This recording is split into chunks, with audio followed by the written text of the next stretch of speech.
Pemkab UKI melakukan mutasi dan rotasi sejumlah pejabat administrator dan fungsional sesuai prosedural dan bebas kepentingan politik.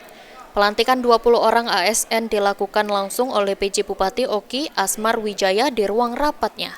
Dijelaskan oleh Kepala Badan Kepegawaian Pendidikan dan Pelatihan UKI Maulidini usai kegiatan tersebut mengatakan, pejabat yang dilantik sejumlah 20 orang terdiri dari 16 orang pejabat administrator dan 4 orang pejabat fungsional. Pelantikan tersebut sebagai langkah penting dalam memperkuat struktur organisasi dan efektivitas kerja lingkungan pemerintah daerah dan pelayanan publik. Proses rotasi terkait dengan proses pengisian jabat administrasi dan jabatan fungsional, yang mana proses ini sudah melalui proses tahapan sesuai dengan terkait dengan ketentuan penjabat kepala daerah yang melaksanakan sistem pemerintahan sudah mendapatkan persetujuan dari BKN, persetujuan teknis dari BKN dan persetujuan dari Mendagri terhadap proses pelaksanaan.